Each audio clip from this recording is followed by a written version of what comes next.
Les voy a dar un poquito de contexto sobre él.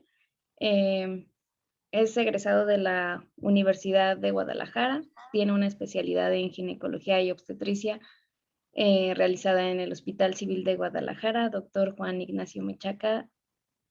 Tiene un certificado por el Colegio Mexicano de Ginecología y Obstetricia y una subespecialidad en medicina materno-fetal.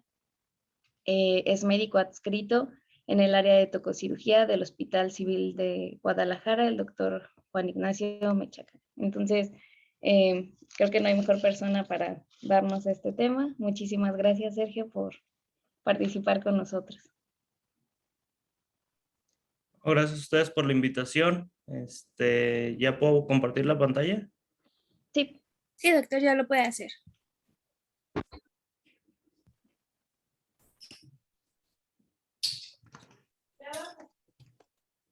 ¿Ya se ve bien? Sí, está perfecto. Ok.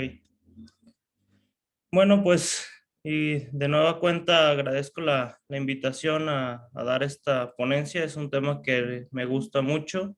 He hablado unas 2, 3 veces de varios aspectos de la diabetes gestacional y pues realmente es un tema muy complejo, muy amplio, en donde podemos abarcar cada aspecto desde fisiopatología, diagnóstico, etcétera. El día de hoy me toca hablar de tamizaje, pero pues les voy a dar como un panorama general para que veamos en dónde estamos ubicados, veamos las características de nuestra población y pues sepamos lo que es importante para nosotros, cómo hacer un correcto tamizaje.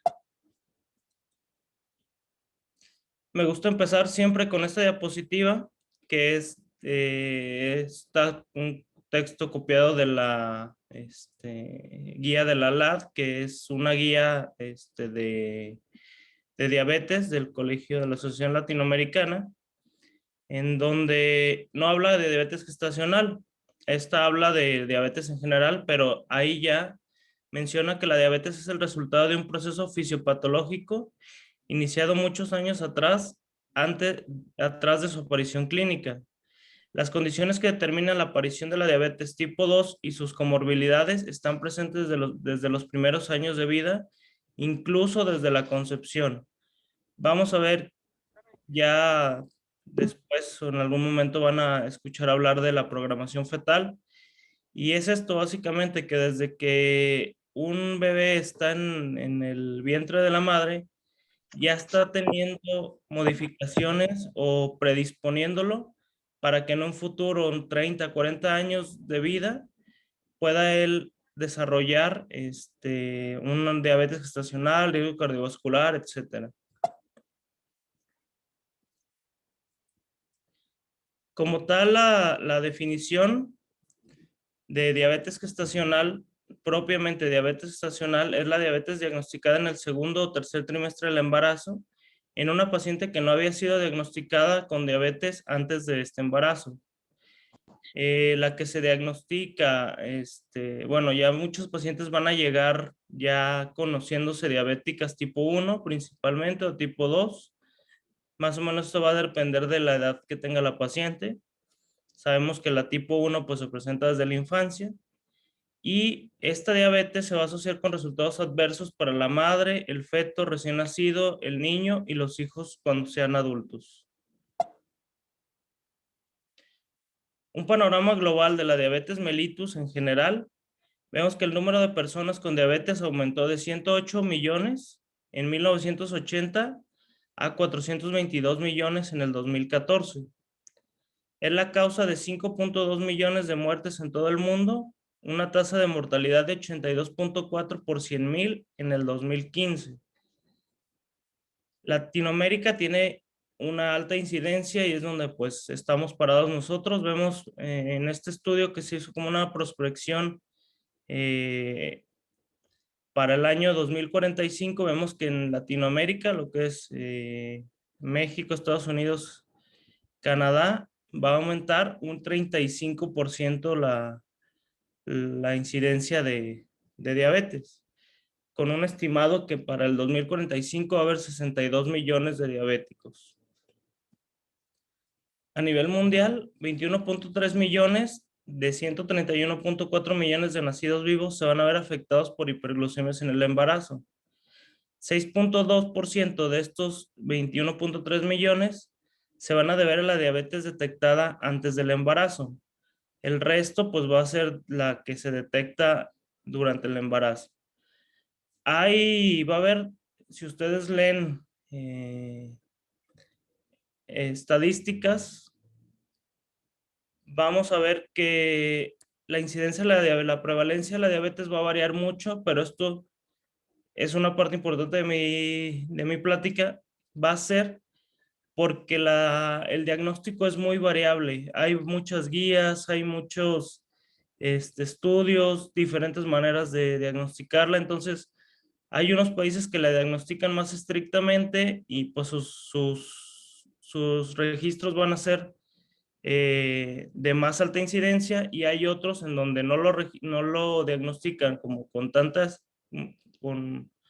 demasiado estricto, y sus registros van a ser más bajos. En México va a complicar entre el 8 al 12% de los embarazos. O sea, de 100, 8 embarazos, 8 a 12 embarazos van a tener diabetes gestacional. Solamente estoy hablando de diabetes gestacional. Ya diabetes tipo 1 que se embaraza, diabetes mellitus tipo 2 que se embaraza, ya van a ser extras a esto. Pero bueno, vamos a tener al final una gran población de pacientes con diabetes.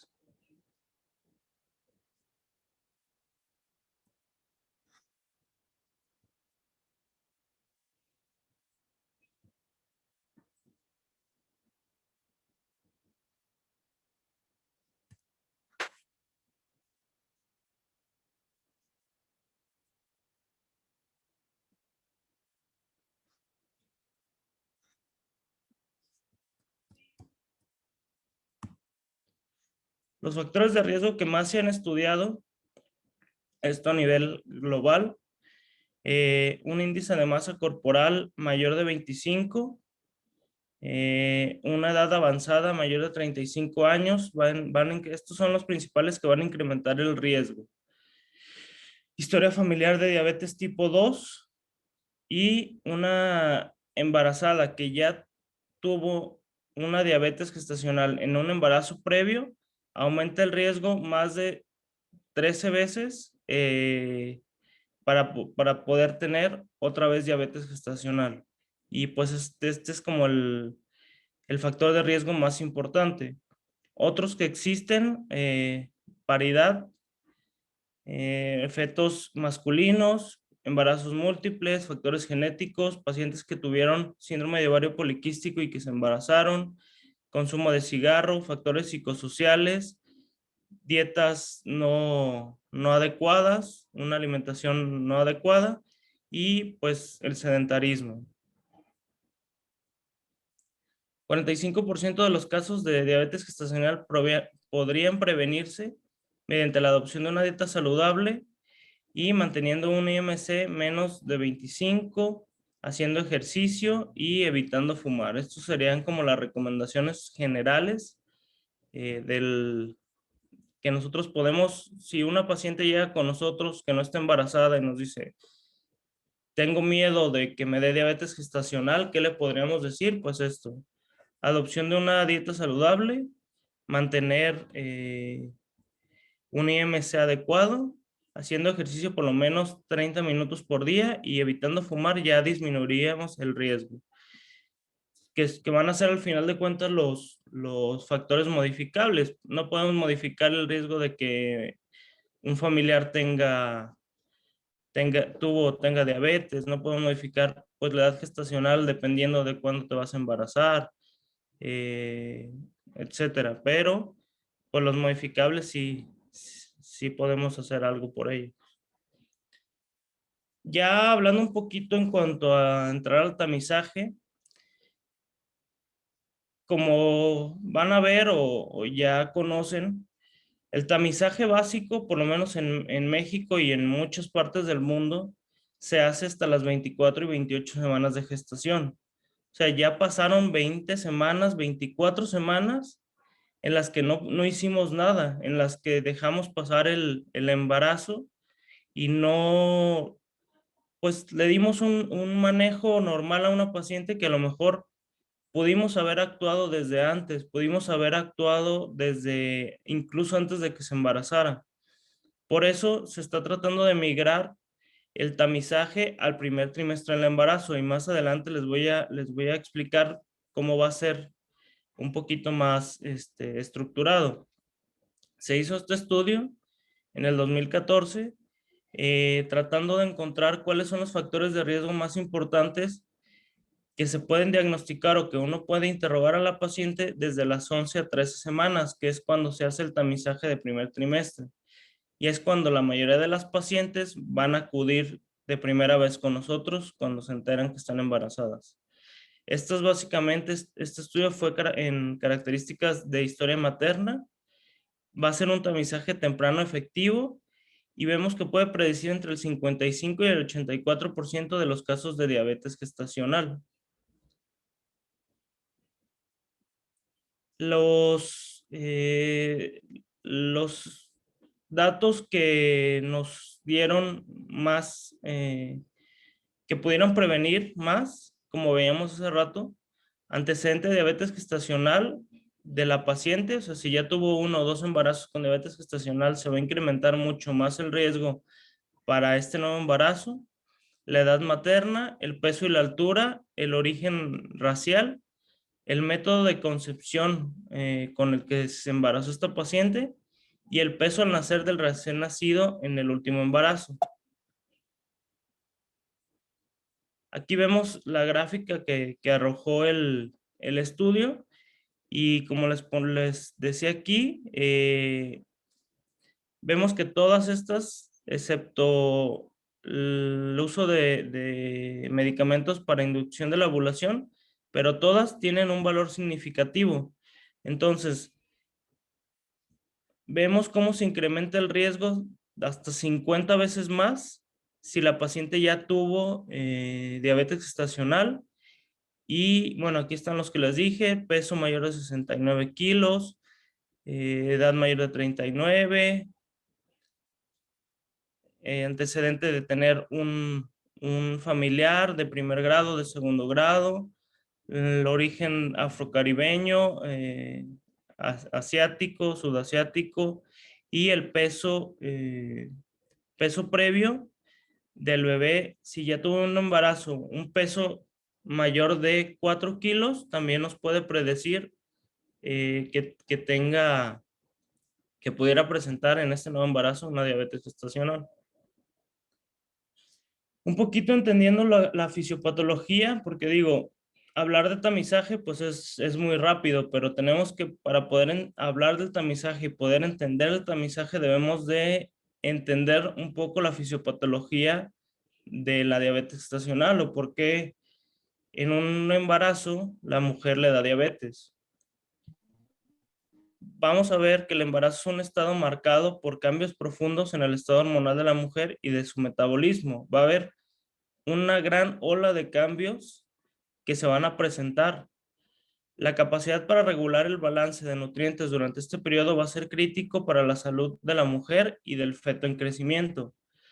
Aquí, ¿qué va a hacer básicamente? Pues la mamá es la que le va a dar todos los nutrientes al bebé para que éste pueda desarrollarse y crecer. Pero ¿qué hay si le da de más? ¿Qué hay si le da de menos? Aquí es lo importante y ese es el balance que habla en el hecho de que sea sumamente importante la vigilancia para la mamá.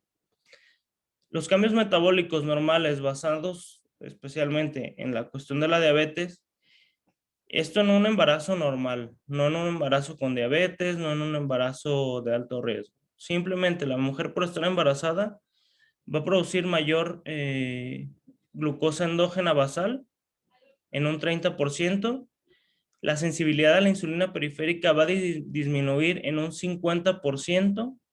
Va a haber aumento de 2 a 3 veces en la secreción de insulina Esto como respuesta a la disminución de la sensibilidad a la insulina para mantener la euglicemia, y el metabolismo materno de aminoácidos y lípidos se va a ver afectado por la disminución de la sensibilidad a la insulina.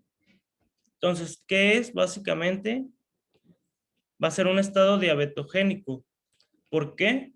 Porque va a haber aumento progresivo de las concentraciones de glucosa postprandiales y disminución de la sensibilización de las células a la insulina en etapas tardías de la gestación. ¿Qué va a pasar? Pues la mujer va a producir más glucosa. Esta glucosa no va a poder entrar a las células debido a que hay una resistencia a la insulina. La insulina no va a permitir activar los receptores para que entre la glucosa a la célula. ¿Qué va a pasar? Pues va a haber más glucosa en la sangre. Van a oír hablar de las hormonas diabetogénicas o hormonas que producen la diabetes gestacional, que son estas. Se ha propuesto que la resistencia a la insulina ocurre como respuesta a las hormonas placentarias, lactógeno placentario humano, progesterona, cortisol, hormona de crecimiento y prolactina. Estas se van a manifestar, o el pico alto va a ser en segundo trimestre, y de ahí se entiende que el tamizaje sea entre las 24 y las 28 semanas, cuando estas hormonas están actuando para producir eso tal cual, la resistencia a la insulina, y es cuando probablemente pudiéramos detectar mejor la diabetes gestacional. Entonces aquí hay dos esquemas que a mí me gustan mucho para entender cómo completamente es la fisiopatología de la diabetes gestacional. Vemos del lado izquierdo que, bueno, la mujer, incluso antes de embarazarse, pues ya tiene riesgo. Tiene obesidad, citoquinas inflamatorias. Esto va a producir una excesiva resistencia a la insulina y insuficiente producción de insulina. Entonces, ya se embaraza y va a haber una excesiva producción de glucosa, excesiva resistencia a la insulina, se agregan las hormonas diabetogénicas, va a haber aumento de producción, disminución de la captación de las células para la glucosa, se va a traducir en una hiperglucemia en la sangre de la mamá. Esta hiperglucemia a la mamá le aumenta el riesgo de consecuencias a corto plazo como la preeclampsia, eclampsia, etcétera, y consecuencias a largo plazo. También es importante saber que una paciente que ya tuvo diabetes gestacional tiene mucho más riesgo de presentar en un futuro, y no un futuro largo, un futuro corto, 10 años, diabetes mellitus tipo 2 y quedar diabética ya de por vida. Ok, entonces, ¿qué hay? Pues hay hiperglucemia en la mamá. Esta por la placenta va a pasar a la placenta. ¿Y qué le va a pasar al bebé? Pues el bebé como ellos no pueden limitar su consumo de glucosa, ellos pues van a estar aceptando toda la glucosa que le está mandando la mamá. ¿Qué va a pasar? El bebé va a tener que producir más insulina para compensar o tratar de compensar pues este ataque de glucosa que le está llegando. La insulina va a ser un factor de crecimiento en el bebé. Va a permitir que se almacene más grasa en el bebé. ¿Qué va a pasar? Pues consecuencias a corto plazo como macrosomía, hipoglucemias neonatales al momento de nacer, y al igual, pues aumenta el riesgo para que este bebé cuando sea grande tenga diabetes tipo 2, obesidad, riesgo cardiovascular. Del lado derecho, pues es una gráfica de unos receptores de células musculares, en donde vemos que en una paciente normal, la insulina va a tener acción importante sobre los GLUT4, que son los que van a captar la glucosa. Van disminuyendo el sustrato de receptor de insulina y el fosfatidinol 3 quinasa, y van a evitar que la acción de la insulina sobre los GLUT4 sea la más favorable, y en diabetes gestacional va a estar muy limitada. Entonces, ¿qué va a pasar? pues no va a captar glucosa la célula de la mamá y va a haber una hiperglucemia.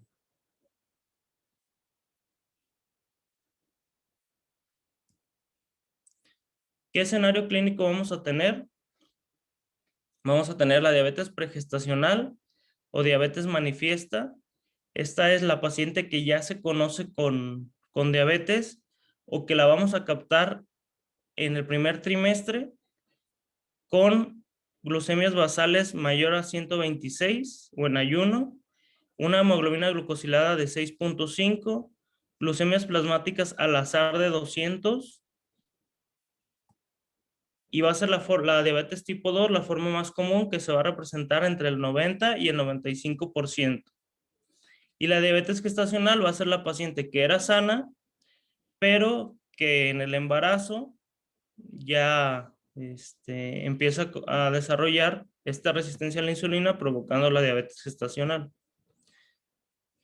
Ahora sí, entrando a tamizaje, ¿qué es un tamizaje o qué se le llama tamizaje? En medicina es una prueba sencilla en una población saludable para identificar aquellos individuos que tienen alguna patología, pero que todavía no presentan síntomas. Me gusta más en el tema de diabetes esta definición. Aquellas acciones preventivas en las cuales una prueba o examen sistematizado es usado para identificar a las pacientes que van a requerir una intervención especial. ¿Qué va a ser una prueba de tamizaje? Pues es una prueba que se le puede hacer a toda la población o a casi toda la población para detectar qué pacientes tienen el riesgo de desarrollar diabetes gestacional. Pero también nos va a ayudar o principalmente a decir cuáles no van a tener diabetes gestacional o cuáles tienen menos riesgo de tener diabetes gestacional. Las pruebas de tamizaje pues tienen que ser rápidas, un costo mínimo y fácilmente reproducibles por cualquier persona del ámbito médico. Entonces, ¿qué vamos a hacer? Pues tenemos una paciente y las pruebas de tamizaje nos van a decir, o nos van a ayudar más a decir, esta paciente no va a tener diabetes. Y las que salga que probablemente puedan tener diabetes, ya nos vamos a pasar a establecer un diagnóstico.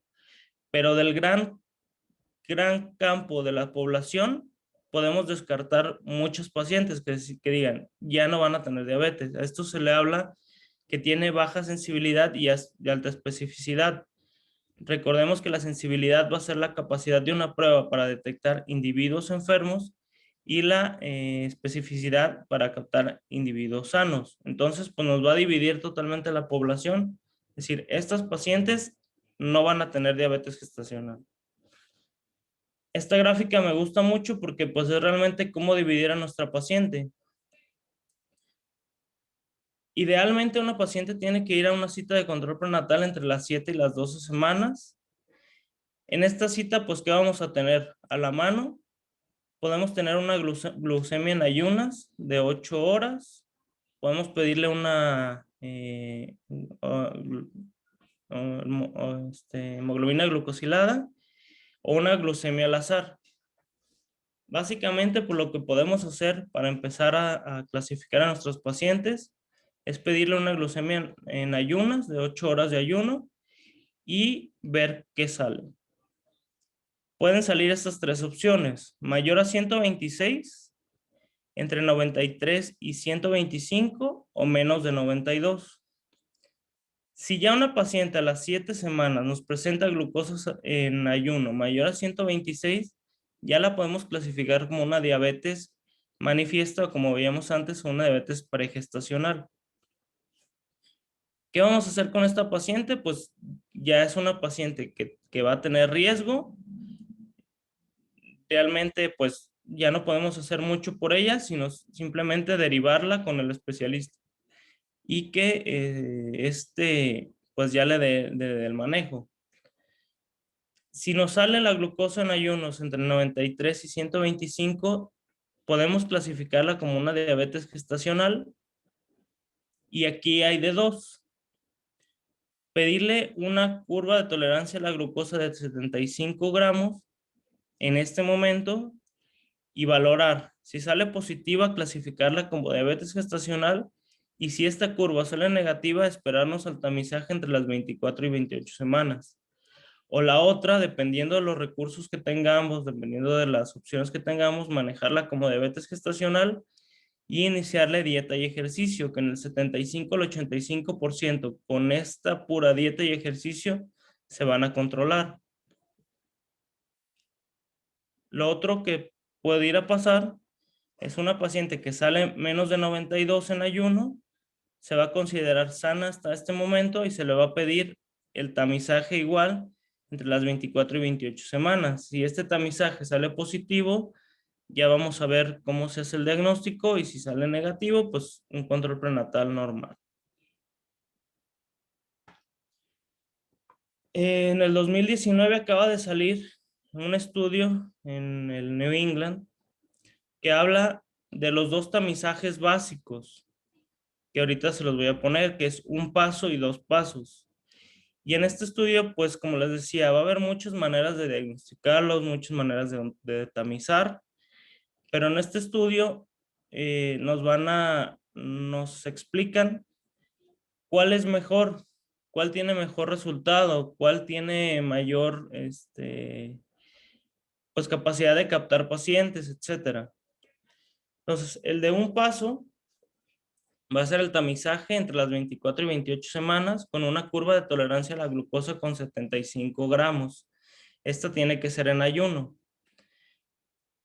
La paciente va en ayuno, le toman un análisis de sangre, le dan a tomar un vaso de agua con glucosa de 75 gramos y le toman la glucosa a la hora después de haberse tomado ese y a las 2 horas.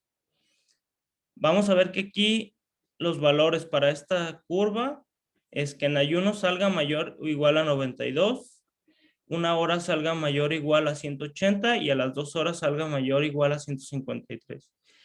Con un valor de estos alterado, ya hacemos un diagnóstico y ya nos pasamos a establecer pues que es una diabetes gestacional, igual se deriva con el especialista. De hecho, esto muchos médicos conocemos que el embarazo, pues hay muchos embarazos en nuestra población y casi podría apostar que más del 50% de las pacientes van a control prenatal con un médico general, van a control prenatal a los centros de salud. Y muchas veces no conocen esto, no saben en qué momento tomar las pruebas, no saben cuál es mejor. Entonces creo que aquí va principalmente mi objetivo para esta plática, para ustedes, el hecho de saber en qué momento, incluso pues también en su servicio social llegan muchos controles prenatales y que estén conscientes de en qué momento hacerle las pruebas para evitar riesgos que más adelante vamos a ver que pueden resultar en un desastre para este embarazo. Esta prueba nos va a detectar más diabetes gestacional, va a tener una alta prevalencia de diabetes gestacional.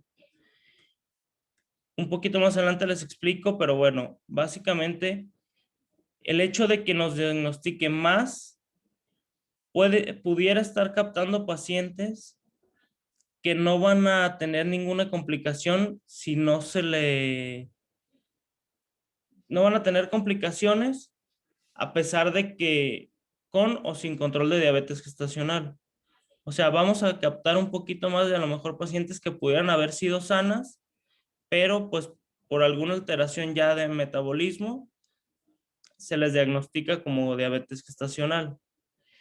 En un mundo ideal, pues si tuviéramos todos los recursos, hospitales de primer nivel, etcétera, pues sí nos serviría porque al final de cuentas podríamos controlar más a las pacientes.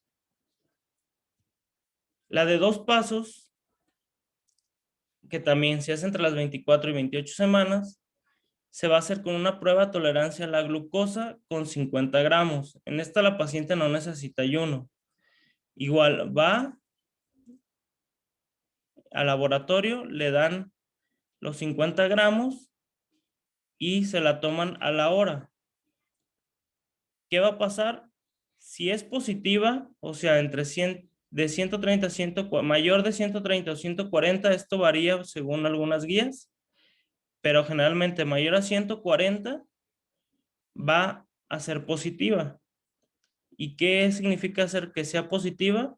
Pues que nos tenemos que pasar al segundo paso. Si sale mayor a 180 o 200, ya no necesitamos otro segundo paso, ya es un diagnóstico de diabetes gestacional y ya la tratamos como tal. El corte de 130 es más sensible pero menos específico comparado con el de 140.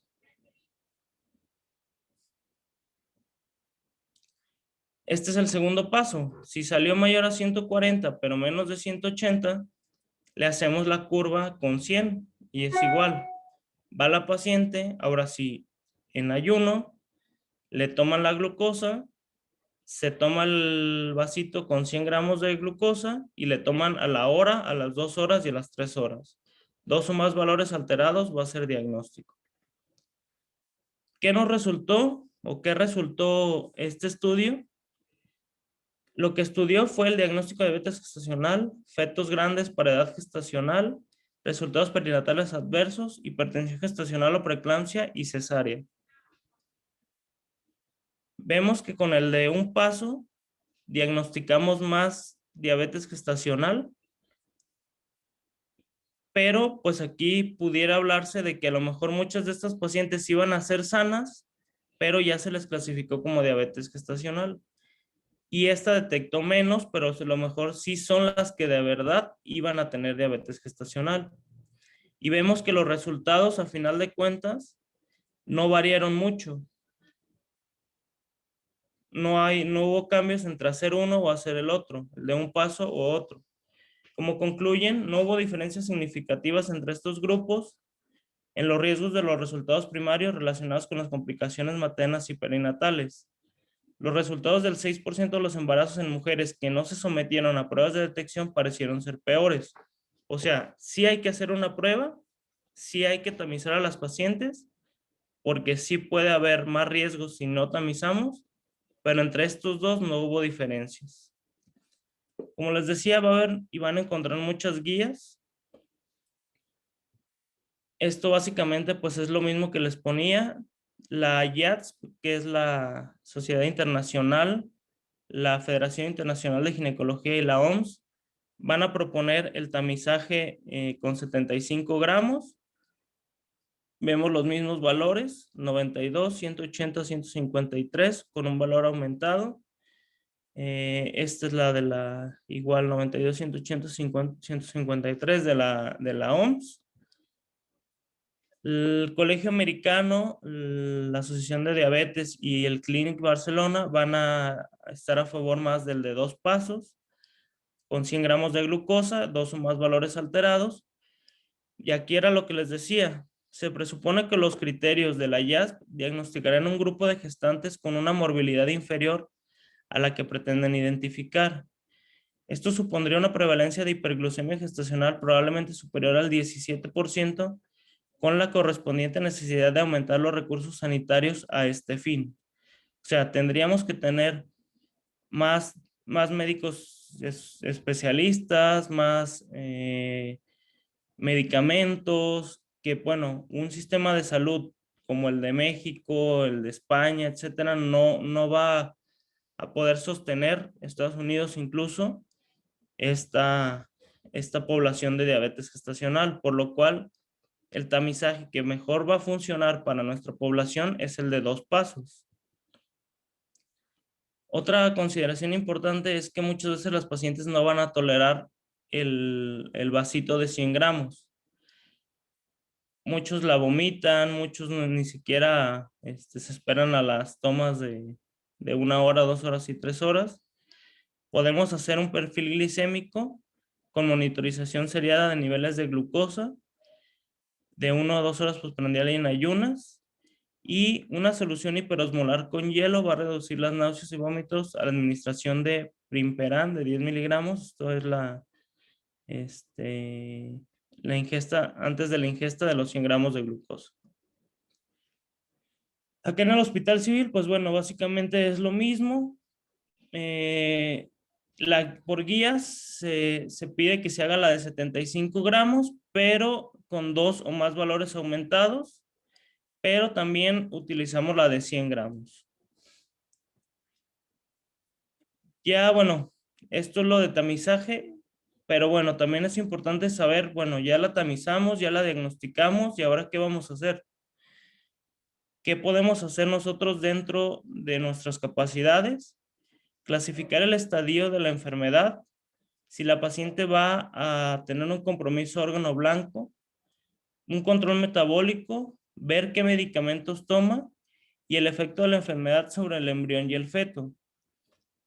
Si tenemos opción, ya desde que se diagnostica podemos hacerle un electrocardiograma, pruebas de función renal y tiroideas, fondo de ojo, examen neurológico, valorar si la paciente tiene riesgo de preeclampsia, que se va a tener prevención con aspirina de 150 miligramos, tomarle una glucosilada, tomar glucemias pre y postprandiales, incluso tomar glicemias a las 3 de la mañana, riesgo de teratogenicidad con los medicamentos que está tomando, suspender hipoglucemiantes orales, estatinas, yecas o ARA2, suplementar con ácido fólico, eso también está en debate, pero generalmente dosis altas de 4 miligramos podría estar indicado, antioxidantes, y orientarla sobre las complicaciones que pudiera tener. En cuanto a tratamiento, vamos a tener 3 pilares fundamentales: dieta, ejercicio y el farmacológico. El objetivo de tratamiento va a ser la prevención de complicaciones tanto perinatales como maternas. Perinatales: muerte, distocia de hombros, trauma obstétrico, peso grande para edad gestacional, hipoglucemia neonatal y niveles elevados de péptido C en el cordón umbilical. El objetivo de este tratamiento se va a lograr con la modificación de la dieta y la promoción de la actividad física. Esto va a ayudarnos en un 75-85% para no pasar a dar un tratamiento farmacológico, que bueno, sabemos que los fármacos en el embarazo pudieran traernos más complicaciones. La mamá puede tener riesgo de 12 a 18% de preeclampsia. Hay más riesgo de que se les haga cesárea. Pueden ser más obesas y pueden presentar diabetes tipo 2.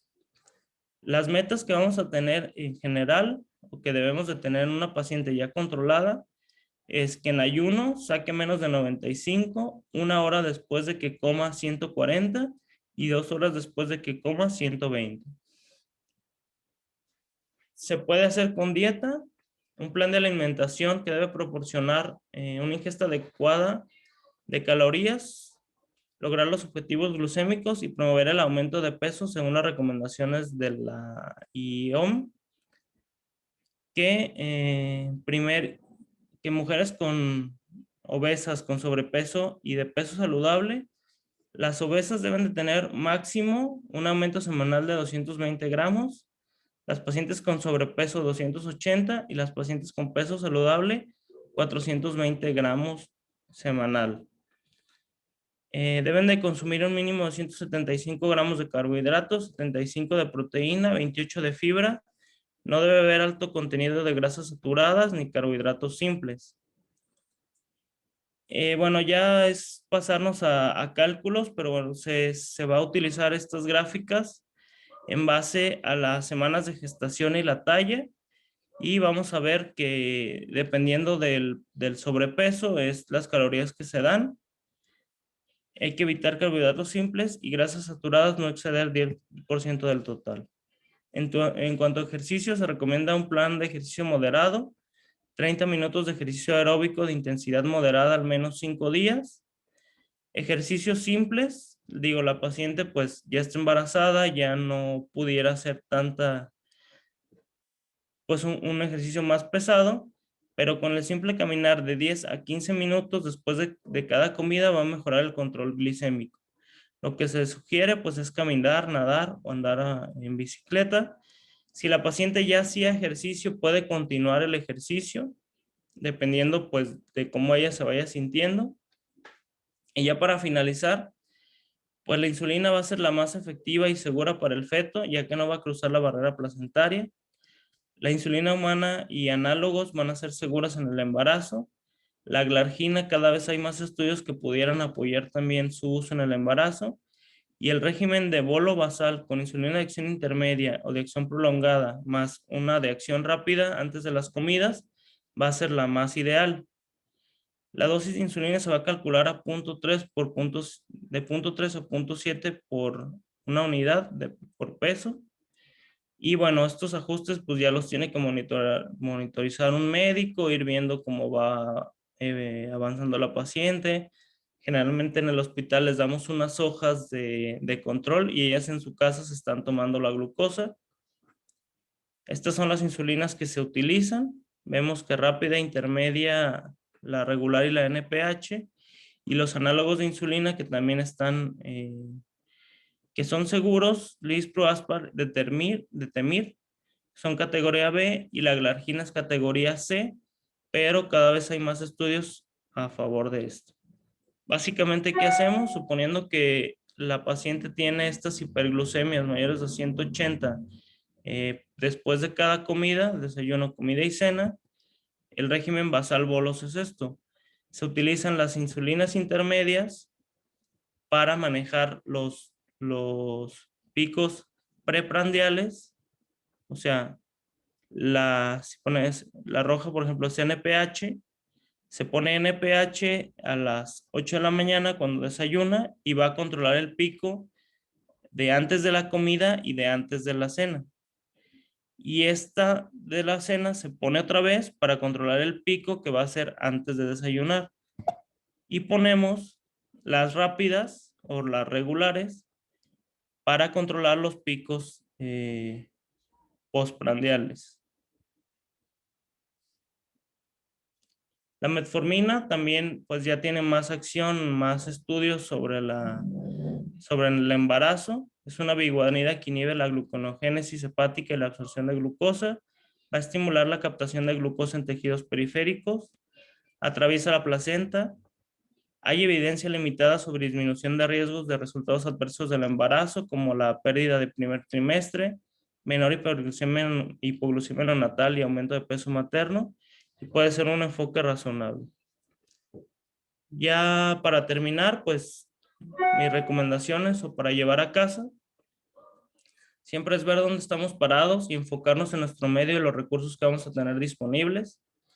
Reconocer que es una enfermedad con alta prevalencia en nuestra población.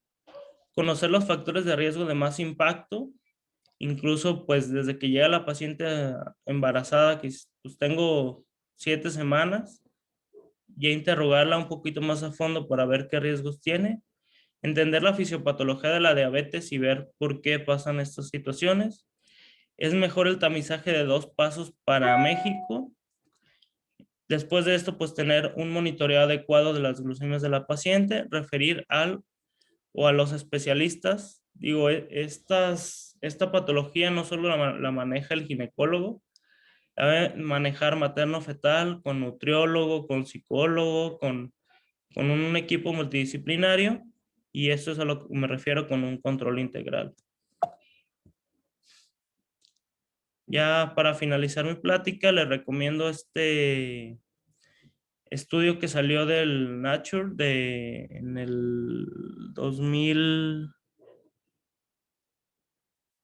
creo que fue el año pasado, donde pues es un enfoque muy grande de todo lo que es la diabetes gestacional, desde factores de riesgo, incidencia, manejo, tratamiento en el puerperio, y está muy bien explicado. Mucho de mi presentación se basó en y pues las guías del Colegio Americano, que también son pues como las guías que más nos rigen a nosotros acá en México. Espero que les haya sido de interés, de ayuda, de pues orientación sobre todo, y pues estoy abierto a preguntas o comentarios. Lo que queremos hacer pues es evitar que pueda haber resultados desastrosos, no solo en el embarazo, sino al final, o sea, hijo de una madre diabética que a lo mejor se infartó a los 40 años, una hija de una madre diabética que a lo mejor no se puede embarazar porque tiene resistencia a la insulina y ovario poliquístico. Cambiar los paradigmas a tener una familia saludable. Muchas gracias por su atención. No sé si haya tiempo de preguntas o algo. Sí, tenemos 5 minutos de preguntas por si quieren dejarlas en el chat y las vamos leyendo, o bien si quieren levantar la manita y también les cedemos la palabra. Estaban pidiendo el artículo, doctor, si no lo podría pasar. Sí, claro. Te lo mando por aquí Mm, no sí, sé. sí, sí se puede por aquí, sí. Mm, Ok, nos preguntan que si un aborto previo de etiología diferente a la diabetes puede ser un factor de riesgo para desarrollar diabetes gestacional en el segundo embarazo. No, los abortos generalmente son cuestiones de de cromosomopatías. Sí aumenta el riesgo en una paciente que es diabética, pero más sobre todo patologías fetales. Eh, pero un aborto previo, si no es por diabetes, no aumenta el riesgo de diabetes.